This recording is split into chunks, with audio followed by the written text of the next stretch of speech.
Hello everyone, Manish है। Welcome to MM tax club. GSTN ने एक इम्पॉर्टेंट अपडेट इशू किया है ऑन ई इनवॉइसिंग। 10th में 2023 को सीबीआईसी ने एक नोटिफिकेशन इशू किया था, जिसके थ्रू जो ई इनवॉइसिंग की एप्लीकेबिलिटी है वो इन्हांस कर दिए थे फॉर दोज टैक्स पेयर्स जिनका टर्नओवर 5 करोड़ से ज़्यादा है in any of the financial year from 17-18। तो क्योंकि अभी 1 अगस्त 2023 से वो सारे टैक्स पेयर्स के लिए ई इनवॉइसिंग एप्लीकेबल हो जाएंगे जिनका टर्नओवर 5 करोड़ से ज़्यादा है किसी भी फिनेंशियल ईयर में फ्रॉम 17-18। तो इसके लिए जीएसटी ने एक अपडेट इशू किया है for enablement status of tax payer for E invoicing. तो ये एडवाइजरी है for update on enablement status for tax payer for E invoicing. Basically जो ई इनवॉइसिंग आपको रिपोर्ट करने का जो ऑप्शन होता है टैक्स पेयर्स के लिए, वो सारे टैक्स पेयर्स वॉलंटरी नहीं कर सकते हैं जिनका टर्नओवर थ्रेशोल्ड लिमिट क्रॉस करता है। उनके लिए ही इनेबल होता है ये option for uploading E invoice, and वही ई इनवॉइस जनरेट कर सकते हैं। तो डिपार्टमेंट अपनी तरफ से जो ये स्टेटस है वो इनेबल करती है for E invoicing tax payer के लिए, और जिनके केस में ये इनेबल नहीं होता है उनको इनेबल कराना होता है। स्टार्टिंग में जब भी जिन टैक्स पेयर्स का इनेबल नहीं था उनको डिपार्टमेंट में जाके कराना होता था इनेबल उनका स्टेटस, अगर उनका थ्रेशोल्ड लिमिट क्रॉस होता है एंड देन उनका जो स्टेटस है वो इनेबल नहीं है ई इनवॉइस रिपोर्टिंग के लिए, तो वो केस में उनको फिजिकली डिपार्टमेंट में जाके इनेबल कराना होता था। बट अभी जो इनेबलमेंट स्टेटस इनेबल करने का जो ऑप्शन है वो ऑनलाइन है। आप जो टैक्स पेयर है वो खुद से ही जीएसटी के पोर्टल पे अपना स्टेटस इनेबल कर सकते हैं अगर उनका जो थ्रेशोल्ड लिमिट है वो क्रॉस करता है, बट जो स्टेटस है उनका अभी स्टेटस इनेबल नहीं दिखा रहा है, तो वो केस में। तो ये जो अपडेट है वो देख लेते हैं अपडेट में क्या बता रहे हैं। जो नोटिफिकेशन है 10/2023 सेंट्रल टैक्स डेटेड 10th में 2023, जिसके थ्रू जो थ्रेशोल्ड लिमिट है फॉर ई इनवॉइसिंग उसको इंक्रीज किया गया था। जो लिमिट है थ्रेशोल्ड लिमिट को कम किया गया था फ्रॉम 10 करोड़ टू 5 करोड़, और ये जो चेंज है वो एप्लीकेबल होगा फ्रॉम 1 अगस्त 2023। यहाँ पे वही बता रहे कि जिनका टर्नओवर 5 करोड़ से ज़्यादा है in any of the financial year for E invoicing, उनके लिए जो ऑप्शन है ई इनवॉइसिंग का वो इनेबल कर दिए हैं on all 6 IRP including NIC IRP। जो कुछ प्राइवेट IRP है एंड जो NIC का IRP है, सारे पोर्टल पे जो टैक्स पेयर का स्टेटस है इनवॉइसिंग के लिए उसको इनेबल कर दिया गया है। IRP पोर्टल होता है इनवॉइस रिपोर्टिंग पोर्टल, जहाँ पे आप इनवॉइस रिपोर्ट करते हैं। तो वो हम देखेंगे कौन कौन सा IRP पोर्टल्स है। देन अगर आपका चेक करना है कि जो स्टेटस है आपका इनवॉइसिंग का वो इनेबल हुआ है कि नहीं, तो उसके लिए ऑप्शन है कि ये लिंक पे जाके आप चेक कर सकते हैं आपके GST नंबर के थ्रू कि आपका जो इनवॉइसिंग की एप्लीकेबिलिटी है वो इनेबल हो गया है कि नहीं। ये देखेंगे अभी हम कि कैसे चेक करेंगे इनवॉइसिंग एप्लीकेबिलिटी।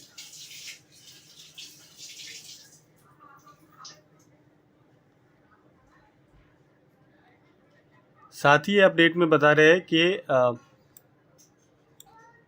जो टैक्स पेयर है या ट्रेडर है उनके लिए ये बेनिफिशियल होगा कि जो सैंडबॉक्स टेस्टिंग फैसिलिटी है IRP पोर्टल पे वो ये यूज़ करे to familiarize with e invoicing reporting mechanism. जिनको अभी एप्लीकेबल होने वाला है ई इनवॉइसिंग उसके लिए बता रहे हैं कि जो IRP पोर्टल है उसके ऊपर एक सिंपल बेस्ड इनवॉइसिंग आप बना सकते हैं, अपलोड कर सकते हैं। वो आपका जो एक्चुअल इनवॉइसिंग है उसका पार्ट नहीं होएगा, बट टेस्ट बेसिस पे आप IRP के पोर्टल पे वो इनवॉइस अपलोड कर सकते हैं, जिससे कि आप वो फैमिलियराइज हो जाए वो सिस्टम के लिए कि कैसे इनवॉइस अपलोड करते हैं। इनवॉइस आप जो आपका अकाउंटिंग सॉफ्टवेयर है उसके थ्रू आप अपलोड कर सकते हैं, या फिर जो NIC का यूटिलिटी आता है उसके थ्रू भी आप इनवॉइस अपलोड कर सकते हैं। अगर आपका अकाउंटिंग सॉफ्टवेयर में वो इनेबल नहीं है इनवॉइस जनरेट करना, तो इसके लिए दोनों जो गवर्नमेंट का यूटिलिटी है उसके थ्रू कैसे इनवॉइस अपलोड करते हैं या फिर टैली से डायरेक्टली कैसे इनवॉइस जनरेट करते हैं, वो दोनों का हमारा सेपरेट वीडियो है, वो आप डिस्क्रिप्शन बॉक्स से एक्सेस कर सकते हैं, जहाँ पे आपको डिटेल्स मिल जाएंगे कि इनवॉइस जीएसटी के अंदर कैसे बनाते हैं और कैसे इनवॉइस आईआरपी पोर्टल पे अपलोड करते हैं। देन बता रहे हैं कि इनवॉइस इनेबलमेंट स्टेटस किसी भी टैक्स पेयर्स के लिए ऑब्लिगेशन नहीं बताते हैं, ऑब्लिगेशन इंडिकेट नहीं करते हैं कि उनको इनवॉइस अपलोड ही करना है। एंड वैसा वैसा ये भी है कि अगर किसी का इनवॉइस इनेबलमेंट स्टेटस नहीं है, इनेबल नहीं किया गया है इनवॉइसिंग के लिए, बट उनका थ्रेशोल्ड लिमिट क्रॉस हो गया है, तो ऐसा नहीं है कि उनकी कोई ऑब्लिगेशन नहीं बनती है इनवॉइस अपलोड करने के लिए। बेसिकली ये बता रहे हैं कि जो इनेबलमेंट स्टेटस है वो टेक्निकल एरर की वजह से या किसी भी दूसरे कारण से आपका स्टेटस गलत अगर दिख रहा है तो वो इम्पॉर्टेंट नहीं है। इम्पॉर्टेंट ये है कि आपका थ्रेशोल्ड लिमिट क्रॉस करता है कि नहीं। अगर आपका थ्रेशोल्ड लिमिट क्रॉस कर रहा है तो उसके बेसिस पे ही आप ये डिसाइड करेंगे कि आपका इनवॉइस एप्लीकेबल हो रहा है नहीं हो रहा है, और उसके हिसाब से ही आपका इनवॉइसिंग का लायबिलिटी भी बनता है।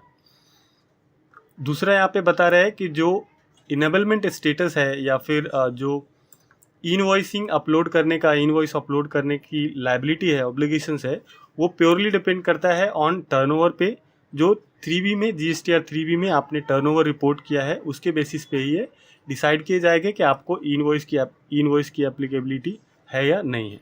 देन बता रहे हैं कि अगर आपका इनेबल नहीं है स्टेटस इनवॉइसिंग के लिए, तो वो केस में आप ये इनेबल कर सकते हैं इनवॉइसिंग। ये था अपडेट सीबीआईसी का इनेबलमेंट स्टेटस के बारे में for the new tax payers जिनको इनवॉइसिंग एप्लीकेबल होने वाली है फ्रॉम 1 अगस्त 2023।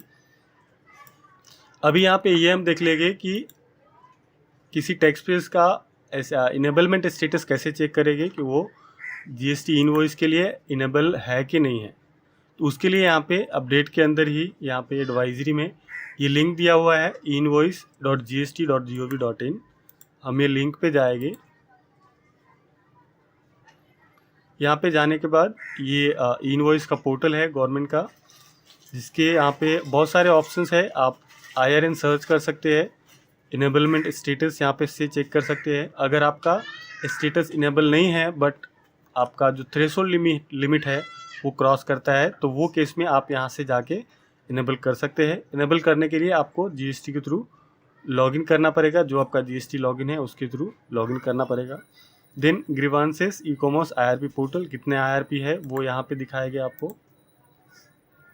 इसे एडवाइजरी में बताया था 6 IRPs है। हम यहाँ पे पहले देखेंगे इनेबलमेंट स्टेटस कि किसी भी टैक्स पेयर का कैसे चेक करेंगे कि उनका जो इनवॉइसिंग है वो इनेबल हो। तो यहाँ पे आपको जीएसटी नंबर डालना होता है। आप अपना जीएसटी नंबर डालेंगे, यानी ये कैप्चा डाल के आप सर्च करेंगे तो आपका जो भी ये स्टेटस है वो यहाँ पे ऐसे दिखा देगा। जीएसटी नंबर, आपका जो ट्रेड नेम है वो, एंड यहाँ पे इनेबलमेंट स्टेटस। ये जीएसटी नंबर के अगेंस्ट में इनवॉइसिंग इनेबल नहीं है क्योंकि इनको एप्लीकेबल भी नहीं है, तो यहाँ पे दिखा रहा है नॉट इनेबल। अगर आपका इनेबल रहेगा तो आपका स्टेटस इनेबल यहाँ पे इनेबलमेंट स्टेटस दिखाएगा। एंड यहाँ पे रीजन भी बताता है कि आपका जो इनेबल नहीं किया गया है वो कौन से रीजन से नहीं किया गया है। यहाँ पे रीजन में दिखा रहा है कि AATO aggregate annual turnover less than 10 crore है, इसके लिए अभी इनेबल नहीं किया गया है। यहाँ से सारे ऑप्शंस है। सेकेंड, जो अगर आपका थ्रेशोल्ड लिमिट क्रॉस करता है बट आपका इनेबल नहीं है, तो वो केस में ये ऑप्शन में ये लिंक पे आपको जाना है, इनेबल मी फॉर इनवॉइस। जैसे ही आप यहाँ पे जाते हैं तो ये सिक्योर होता है। आपको यहाँ पे लॉगिन करना होता है। आपका जो जीएसटी क्रीडेंशियल है जीएसटी लॉगिन का, उसके थ्रू आप यहाँ पे लॉगिन करेंगे एंड देन आप जो इनवॉइसिंग है वो उसको इनेबल कर सकते हैं। ये IRPs है, जैसा कि अपडेट में बताया हुआ था कि 6 IRPs है जिसके ऊपर इनवॉइसिंग के लिए इनेबल कर दिया है टैक्स पेयर्स के लिए, वो सारे टैक्स पेयर जिनका टर्नओवर 5 करोड़ से ज़्यादा है। तो ये सारे जो 6 IRPs है उसके ऊपर उनको इनेबल कर दिया है फॉर इनवॉइसिंग। तो ये अपडेट थे फॉर इनवॉइसिंग इनेबलमेंट, जिनको 1 अगस्त 2023 से इनवॉइसिंग एप्लीकेबल होने वाले हैं।